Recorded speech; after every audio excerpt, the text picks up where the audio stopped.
Hey guys, this is my first video on my new channel, Educator Extraordinaire. This video is called 5 Tricks to Use TinkerCAD. TinkerCAD is a 3D design tool that runs in your browser. So here are some 5 tips. But before I present those 5 tips, just look through the gallery when you make an account of a TinkerCAD, Autodesk, AutoCAD, Tinker account.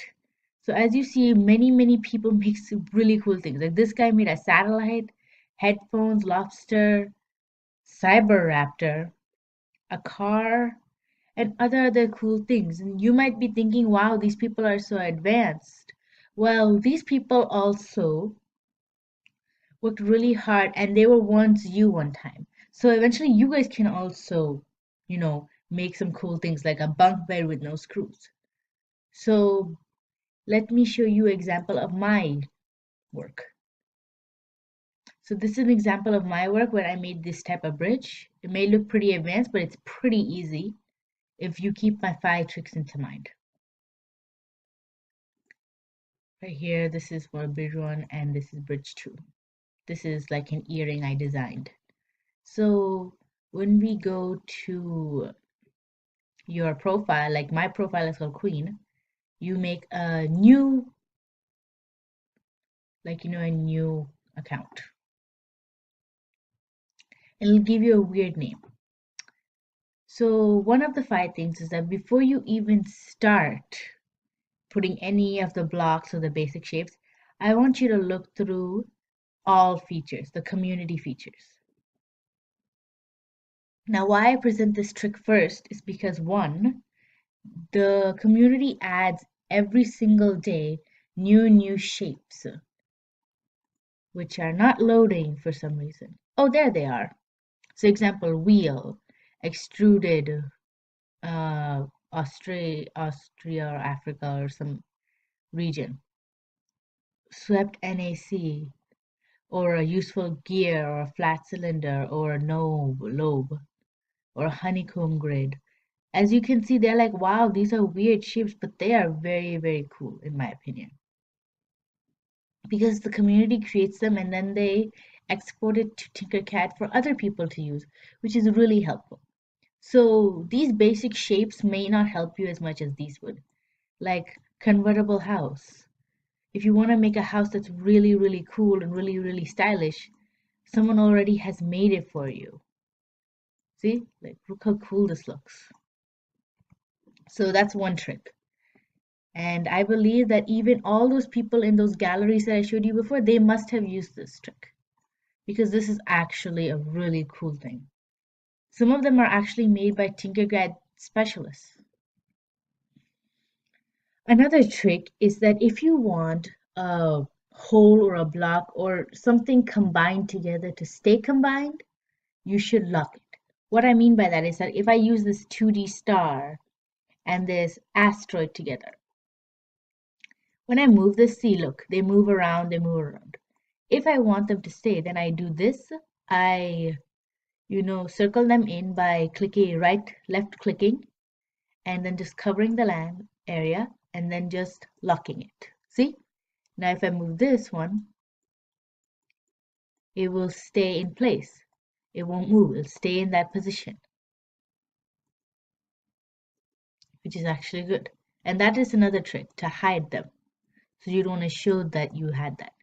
If you unlock it, then it doesn't stay anymore. If you want to erase the item, then it stays. If you move it, then it stays. Which I find pretty cool. See, you can break them apart, and if you lock them, they stay in the position you want them to stay. They don't leave, they don't go, they stay.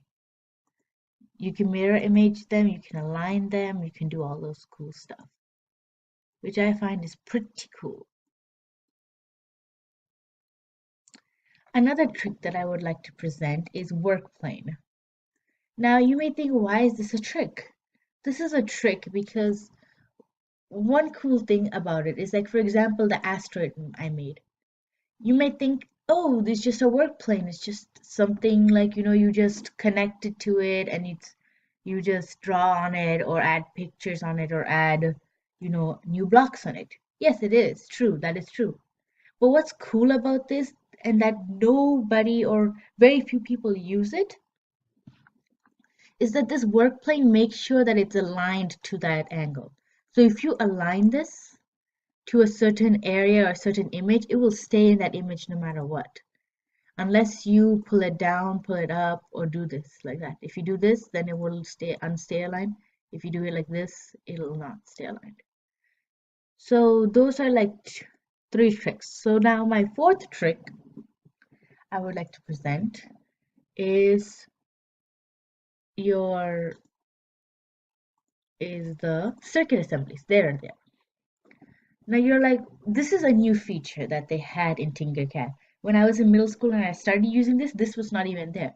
So for those who are like in middle school right now trying to create circuits, you're lucky. Here's like a spint cutout. Here it's perpendicular, it's parallel.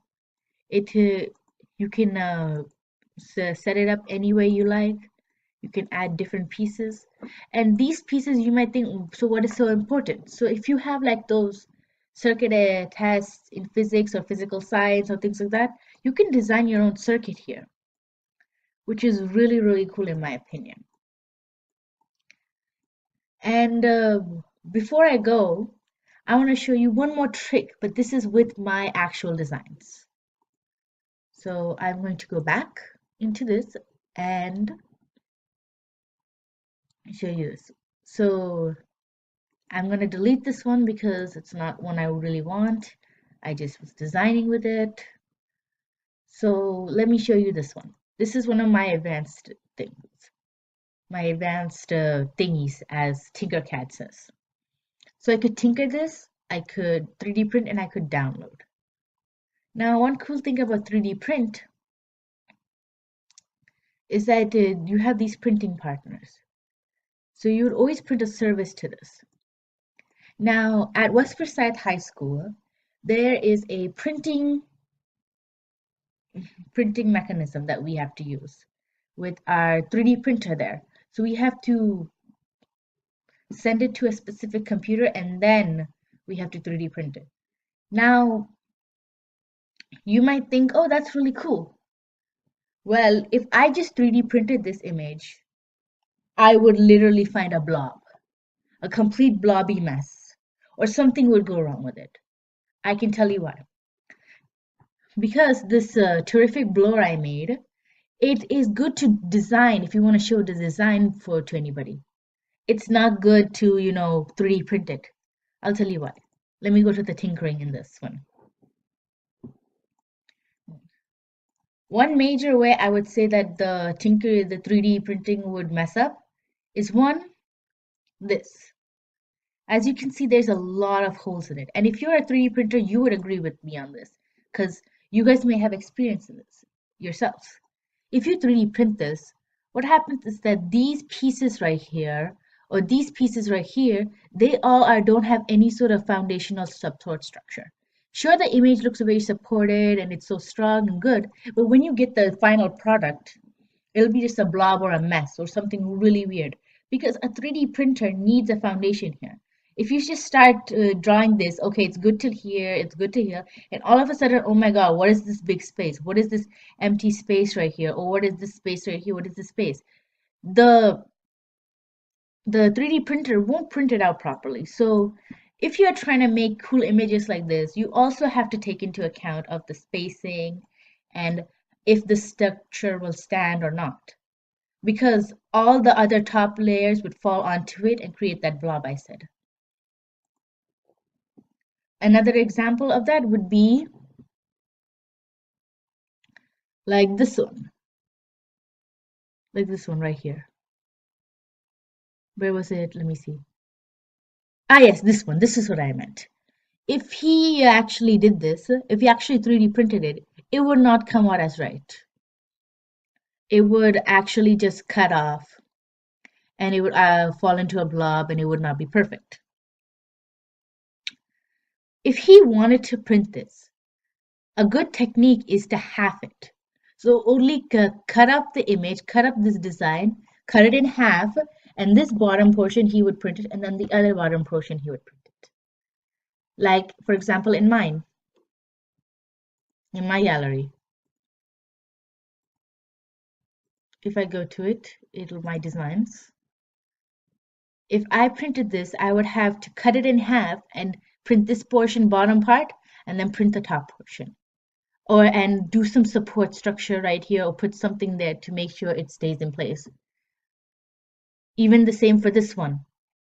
The same thing. This would print out perfectly because everything is on top of each other, very few hanging out, everything is supported. So